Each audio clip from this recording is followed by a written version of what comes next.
Me meto de lleno en el diálogo con Norma Morandini, agradeciéndole la generosidad de venir aquí esta noche. Norma, gracias por este ratito. Bienvenida. Gracias a ustedes. ¿Qué impresión te despertó lo que ha ocurrido en el día de hoy en la Argentina?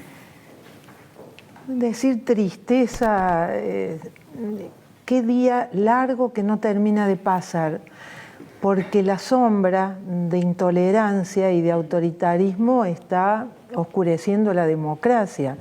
Porque lo que hay que decir siempre, que el 24 de marzo es la fecha trágica de nuestro país, que es la que llenó de dolor a miles de hogares de argentinos, que es la que nos maniató como país porque impuso el miedo, canceló la libertad, mató la política, nos humilló como país y nos dejó rezagados como nación, porque todos los otros se desarrollaron y nosotros, la prueba es que parecemos anclados en un pasado que no termina de pasar. Ahora, la utilización del 24 de marzo, a mí personalmente no me gusta que sea un rojo en el calendario, porque feriado es fiesta, y lo hemos visto, los que huían, como decimos que se fueron a las compras a Chile, los que pasearon con todo derecho, los que ocuparon la plaza y los que tenemos dolor en el corazón y tratamos de ver cómo ayudamos para que nuestro país no se vuelva a descarriar. Entonces, como le pasó al nazismo, después del nazismo, que surgió la más bella utopía que se ha dado a la humanidad, que es la Declaración Universal de los Derechos del Hombre, que es lo que ha sido el gran impulso democratizador del mundo occidental, nosotros, la dictadura, paradójicamente, vivificó una idea de democracia que era ajena a nuestra tradición.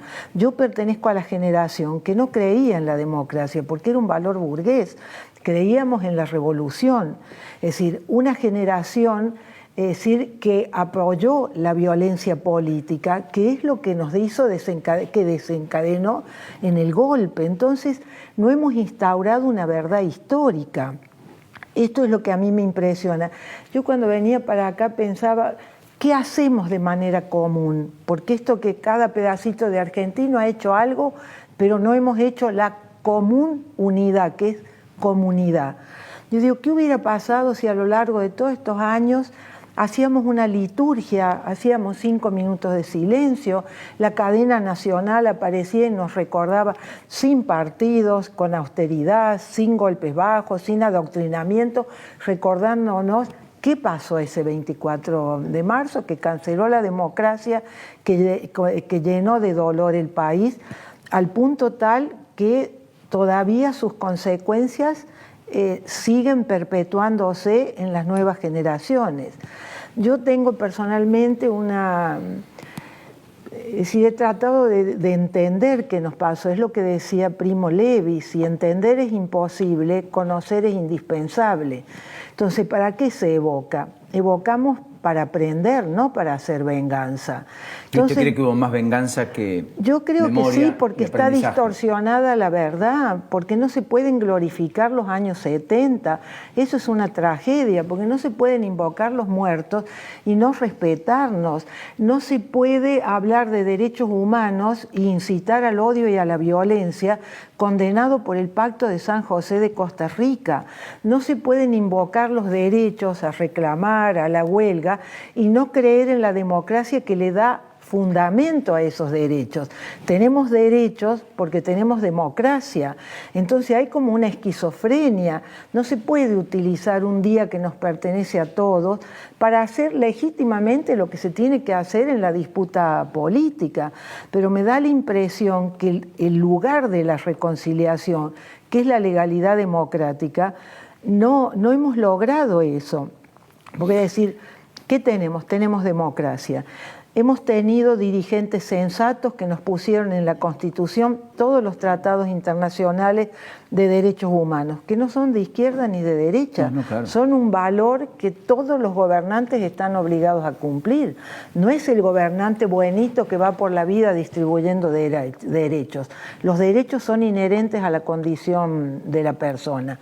Ahora, me temo que no hemos hecho la educación moral para erradicar la intolerancia, para aprender a tratarnos como iguales, no importa cómo se piense, pero si 41 años después escuchamos palabras de odio, escuchamos el apelo a la violencia verbal, que es un caminito ahí nomás para que se convierta en otra cosa, ha triunfado el autoritarismo. Porque decir, ¿cuál es el antídoto que hemos creado? Esto es por eso me da tristeza. ¿Usted sintió que un poco parecía ellos y nosotros hoy? Bueno, hace rato yo padecí mucho en la época de los 12 años del kirchnerismo, y lo padecí en varios sentidos, porque yo he sido una honesta opositora. Nunca decía atrás lo que decía públicamente. Yo nunca tuve nada personal con la presidenta, pero sí tuve mucho contra lo que ellos encarnaban. Pero por otro lado me decían, vos podés hablar porque tenés desaparecidos. No, es decir, yo puedo tener autoridad de testimonio y contar, mire, me pasó a mí, pasó de esta manera, le pasó a tantos otros. ¿Recuerda el 24 de marzo del 76? Mucho, mucho. ¿Dónde estaba? Es decir, yo era una joven periodista que ya había venido a Buenos Aires y trabajaba en un diario que iba a salir, que nunca terminó de salir. Y me acuerdo que me mandaron a hacer una nota a Jorge Antonio. Jorge Antonio se había ido peleado, había sido emisario de Perón, en la disputa con López Rega, se había ido a España y justo volvió en las vísperas del golpe. Y yo me acuerdo que Jorge Antonio me dijo, Perón nació 10 años antes de los que debió nacer y murió 10 años después de los que debió morir. Y yo, claro, periodista joven, ya me fui con el titular, ese iba a ser el título de la nota. Pero Jorge Antonio me acompañó hasta la puerta de su departamento y me dijo, mijita, cuídese que se vienen tiempos muy duros. Es decir, o sea, que que acá todo el mundo sabía que había mucha gente en las redacciones, se hacían apuestas para saber cuál era el día del golpe. La Razón había anticipado que estaba llegando, ¿no? Además. Exacto, exacto. Y el Congreso, una diputada un día gritó que había ratas y el Congreso se cerró anticipadamente para desratizar. No es metáfora, ¿no? Entonces, hoy cuando yo veo que se hace una cívico-militar y se pone el cívico-militar, me parece que el cívico se pone solo un cívico, porque efectivamente para haber tenido un golpe como el que tuvimos todos tuvimos algo que ver, la iglesia, la prensa, los empresarios, los sindicalistas, los políticos. Norma, porque cuando uno dice todos tuvimos algo que ver, la plaza del 2 de abril es una plaza demostrativa de 1982 en medio de Malvinas. Pero también lo es el 24 de marzo del 76. Siempre hay gente en las plazas, festejamos o reclamamos en las plazas y eso es una expresión, pero nunca es la totalidad. Pero usted lo dijo, yo creí la utopía de la revolución, no la democracia, pero no es lo que creo hoy, digamos. Por supuesto, porque el dolor, tuve que aprender del sufrimiento, tuve que aprender de que cuando hay el fin justifica los medios, es decir, siempre los procesos revolucionarios en la historia han terminado en pesadillas totalitarias. ¿Usted cree que la sociedad está en ese andarivel hoy? ¿La sociedad está en el andarivel de creer en la democracia, ser parte de la democracia, construir los consensos, entender que en la diferencia se construye la opinión superadora, o por el contrario en todo lo que marcaba antes? Que hemos tenido poco aprendizaje. No, yo creo que el poco aprendizaje es de los que se apropian y imponen un discurso, y yo tengo la sensación que hay unos pocos que hablan muy fuerte y la mayoría apenas susurra.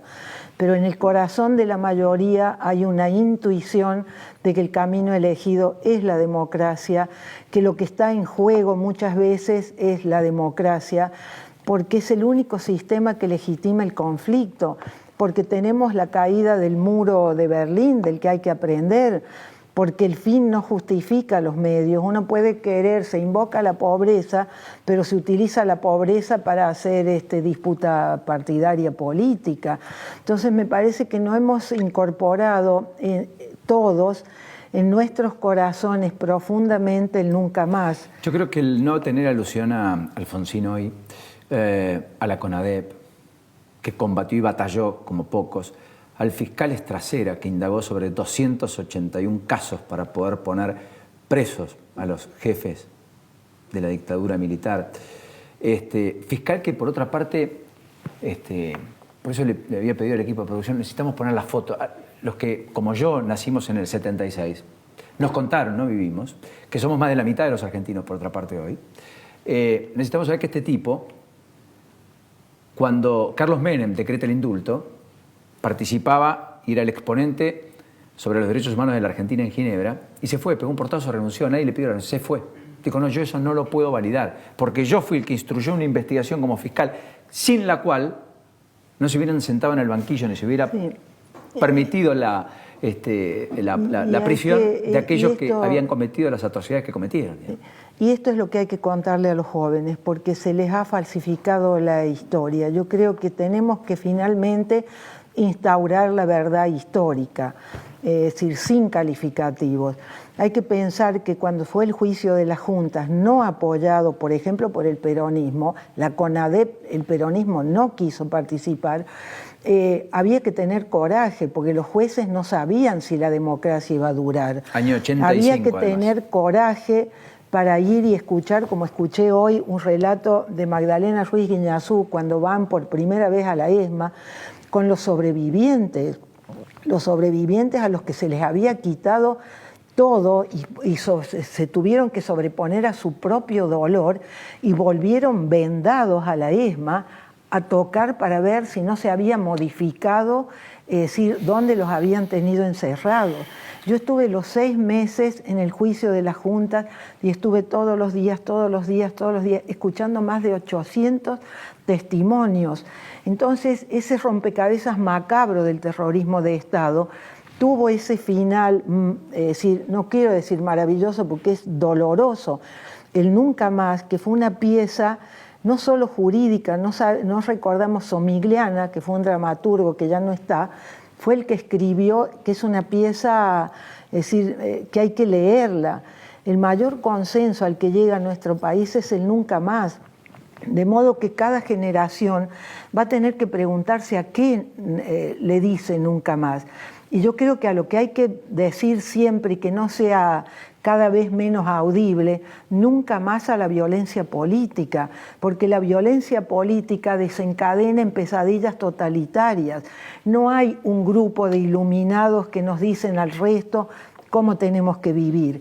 Muchas dictaduras en nuestro país, yo pertenezco a esa generación que en algún momento tuvo una dictadura que interrumpió a la democracia, nos decían qué pensar, nos decían qué rezar, nos decían qué ropa teníamos que ponernos, nos decíamos a quién teníamos que llevar a la alcoba. Eso es la libertad que tienen hoy generaciones nacidas y educadas en libertad. Es un privilegio que ellos tienen sobre tantísimas generaciones. Ellos no tienen que ver con lo que pasó. Yo celebro que haya tantas generaciones ya educadas en libertad.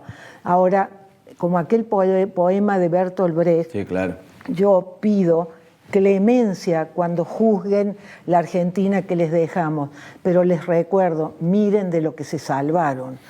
Honren la libertad, y la libertad es siempre respetar al otro, después que cada uno piense como quiera, y sobre todo poner en nuestros corazones, ponernos en el lugar del otro. El chico que ha perdido a su padre militar o lo tiene preso a cadena perpetua, no es diferente al dolor que yo tengo de no tener mis 2 hermanos desaparecidos. Otra cosa es después cuando se hacen las asimetrías, una cosa es el Estado que se hace terrorista natural, y otra cosa. Pero en lo humano tenemos que humanizar nuestra tragedia. Y ahí tal vez yo creo que no podemos humanizarla porque nadie vio morir al desaparecido. Somos un país de muertos insepultos. No tenemos una cruz, no tenemos un lugar donde poder hacer una liturgia. ¿Qué es lo que a usted le pasa con sus hermanos? Sin ir mal. Bueno, yo le mostraba hoy, ¿no? Es decir, una sobrina mía de 15 años me manda lo que han puesto en la plaza del pueblo, donde vivimos. Y a mí me impactó eso. En Córdoba. En Córdoba. Son las fotos de sus hermanos. Las fotos de mis hermanos. Como desaparecidos. Puestos en la plaza anclados en el tiempo. Exactamente. Y yo, cual me emocionó, pero mi preocupación es ¿qué le digo a esta niña de 15 años para que ella, es decir, honre al drama familiar, pero que su vida esté signada por la democracia, por la libertad, por el compromiso con nuestro país a futuro, no con el pasado, no con la muerte. Los derechos humanos conjugan con la vida, con la libertad, con la integridad. Yo celebro las contradicciones que trae la libertad. Entonces, ojalá podamos construir una verdad histórica que hagamos fuera de la política. En Alemania los museos o la reconstrucción del pasado tienen códigos de ética, no se lo dan a la política, no puede haber golpes bajos, no puede haber adoctrinamiento. Entonces yo confío que en algún momento, ya estamos en la hora, vamos a poder construir una verdad histórica y construir hacia adelante con los antídotos que nos da la democracia y los derechos humanos, ¿no? Así es como yo evoco el 24. Gracias, Norma. No, gracias a ustedes por ocuparse. Muy gentil. Gracias por ayudarnos a pensar.